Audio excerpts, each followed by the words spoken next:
Welcome to Lane Turo University. My name is Conrad Layn. I'm a Turo bar host, no arrogance intended. Turo bar host is a status you receive when you earn a high amount of income and deliver excellent service. As a bar host, I'm going to share something I'm currently going through. I currently have possession of over 31 cars, and I'm actually going to be taking some of the cars off of Turo and renting them out independently, and also renting them on other apps like Get Around, Hire Car, etc. And I have other videos I'm not gonna share it now on how to rent your cars independently. And I always teach how to not put all your eggs in one basket, as the old saying goes, but to spread your eggs around so that if Turo cancels you one day, if you get on any of these apps and they cancel you, you can always go outside and get your own business. But that's another video for another day. Let me share what's going on with me. So yes, I have 31 cars. I start with one car, turn into two cars into four into eight into 16, etc., etc., etc. But this is what's going on.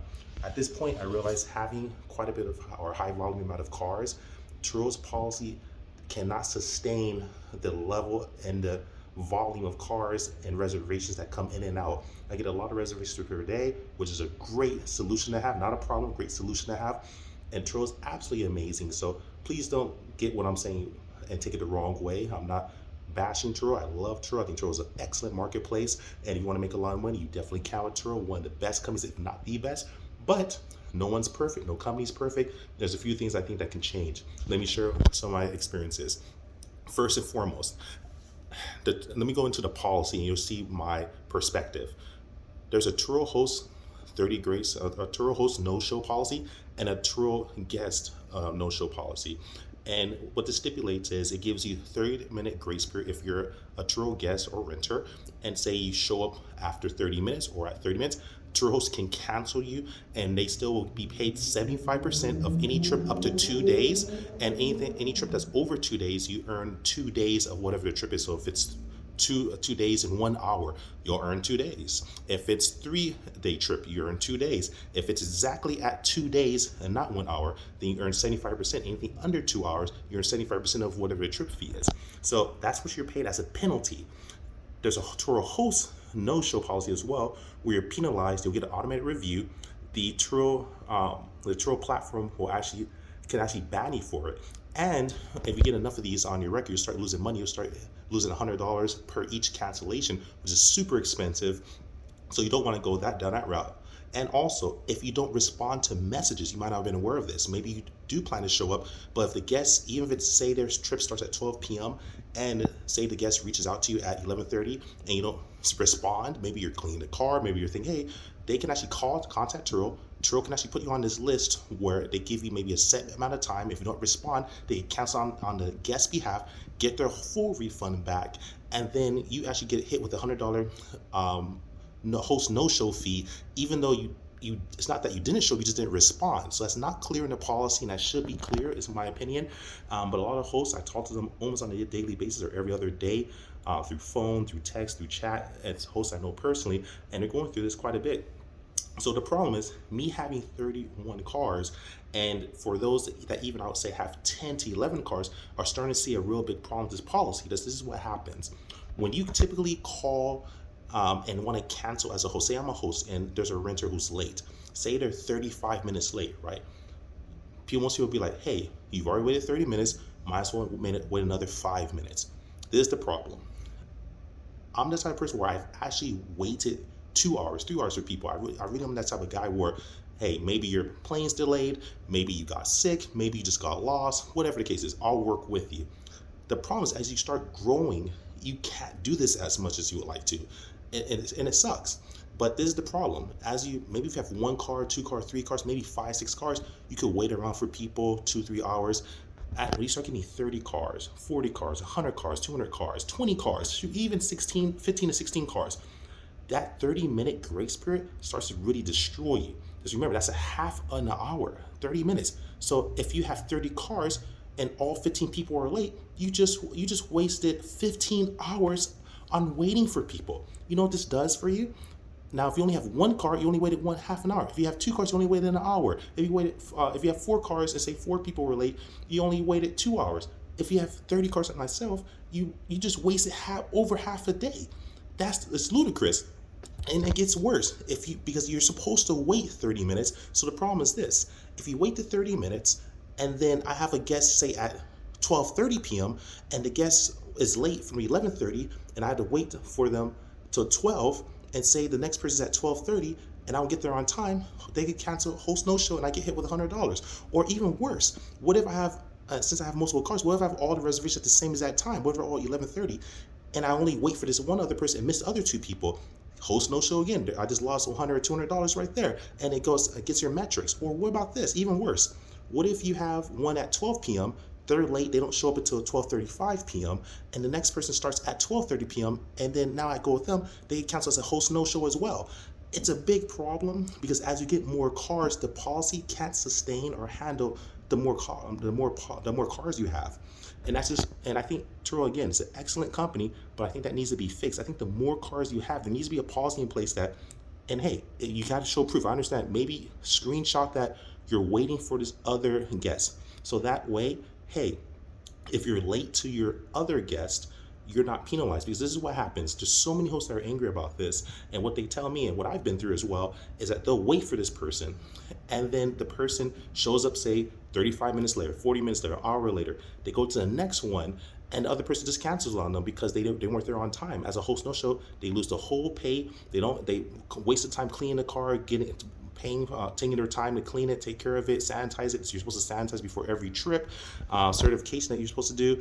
So Turo wants to be perfect and clean these and give a good experience. But if you're late, that ruins the experience, rightfully so. If you pay for a host to be on time, you don't care about the other person who you don't know. That the host, even if the host says, hey, sorry I'm late, I was waiting for this other guy or gal, that's usually pretty offensive. They're like, okay, that's not my problem. That's your business, you handle it. All I know is you're supposed to be here on time, rightfully so. So that's the problem. But guess what? They cancel on you. Now you lost that.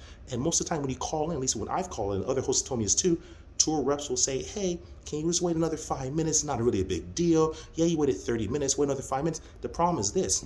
Now you're putting the other person behind. They can cancel on you, affects your metrics. You get an automated review, and even worse, per Turo policy, and then maybe this will change one day, and I think they should change this, the car's not covered if you have not met the guest and it's outside the reservation period. So if you're waiting, even within the grace period, say they're supposed to be there at 12 p.m.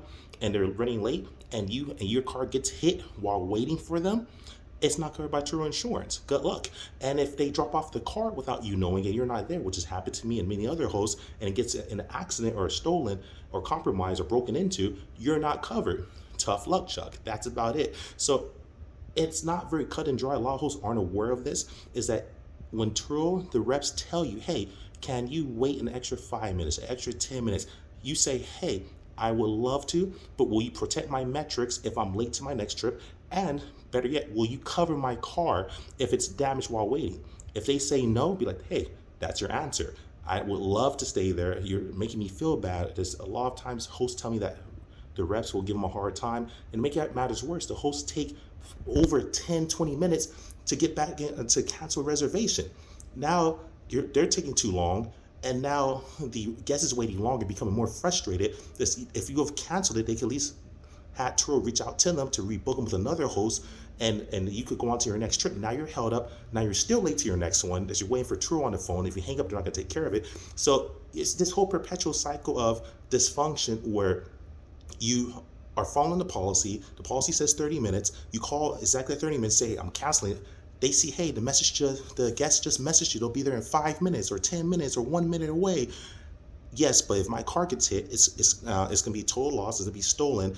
I'll have to pay for it. You're not going to cover it. And matter of fact, to make matters worse, guess what? If you wait, say 31 minutes, and a guest just decides, which has happened to me and many other hosts, we end up waiting, and they said, you know what? That's too far for me, or hey, I'm just not going to make it, and they cancel, and they actually get a full refund back. Crazy. As long as they call in before you, which doesn't make any sense to me, if they'll cancel it, give them a full refund, you get nothing. Crazy. Doesn't make any sense to me. So that's what's going against you. So when you wait for guests, as soon as they're late, you're already at a loss, because if your car gets hit, Turo will not cover you. Ask them, see I'm telling the truth, and this is it to bash Turo. Don't take it the wrong way. I love Turo. I have my cars on Turo. I have my cars that I rent independently. I've always had my cars on other apps, because I don't believe in putting my eggs in one basket. So if Turo sees the video and they're like, hey, cancel Conrad Layn, or hey, we don't like him, or he's talking too much, whatever. Okay, cool. On to the next one. That's not to be arrogant. That's what I teach. That's what you learn here. But I believe in Turo, and I think when you believe in someone, you love someone, you want to tell them the truth so they become a better company, a better person.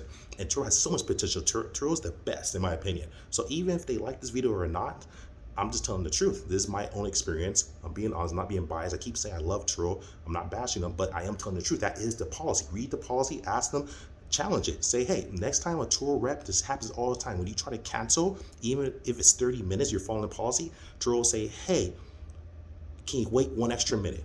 No, I cannot. They'd be like, you really can't wait, man? No, let's stay by the policy. Because guess what? And the best rebuttal you could say is, hey, okay, I'll wait, but we protect my metrics. If the next person cancels, will I get a host no-show? Because now me waiting for this guest now that's supposed to be at 12 p.m. is making me late for the person I'm supposed to meet at 12 p.m. as well, or at 12:30 p.m. We protect my metrics. They'll say, no, we can't.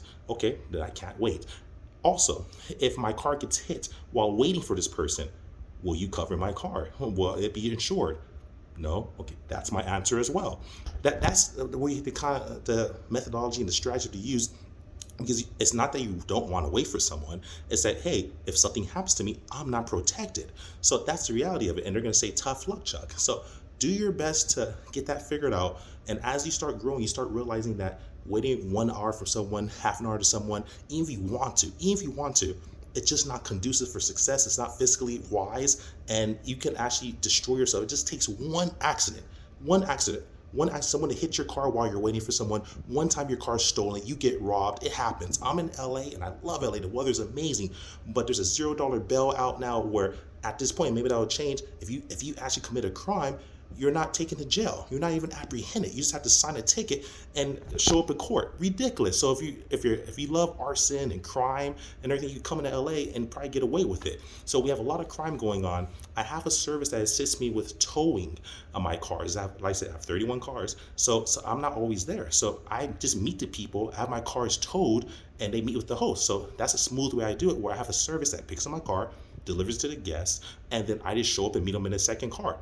Bada bing, bada boom. Makes sense to me, right? Doesn't matter. I meet them, the car gets delivered, looks professional, looks nice, it's detailed and everything. The problem is this: the company I use is bonded. A bond is not insurance. It's something that if something would happen in the midst of business, they can actually pay you out, but it's almost like a loan to them. But that's another story. But they're bond. They have a bond. It's not insurance. It's a bond. It's completely different. But since they're bonded, they actually can't go across public disturbance. So what that means is, they've told me this, and this is what's terrible at this point.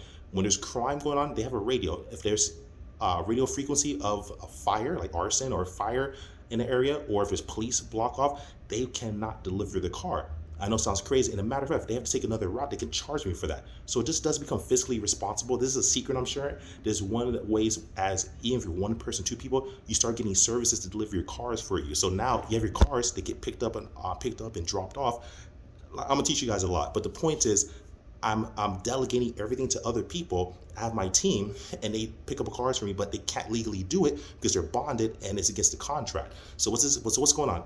There's something called the Citizen app. Highly, highly recommend it. Citizen, if you're looking into real estate, on another note, if you're into car business, if you're delivering, you can check areas and crime that's going on, and they use that app, and also they have a radio frequency. So the problem is, if there's a fire, if there's arson, guests will get mad, which is understandable. If I can't deliver the car to them because there's crime, then I have to cancel the trip. There's something called extenuating circumstances policy that Turo has, that if it's police-oriented, firefighter-oriented, government-oriented, or administered, that they will cancel it and won't affect your metrics. But you have to show proof. Take pictures of the area, take pictures of the Citizen app, etc., and then it cancels.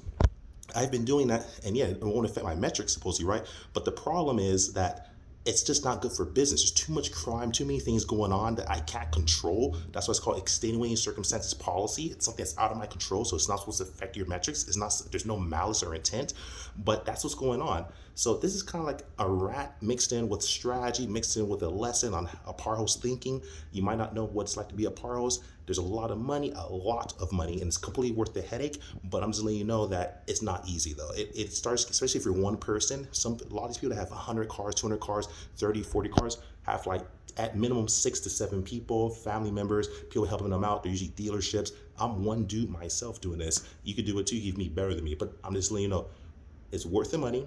but you still have to strategize. So at this point, I'm going from 31, and I'm gonna probably only rent like maybe 14 or 15 of my cars on Turo, because I just think that the policy in place cannot sustain the high volume of vehicles I have, and I'm gonna rent the rest of my vehicles on other apps and independently, which I've already been doing.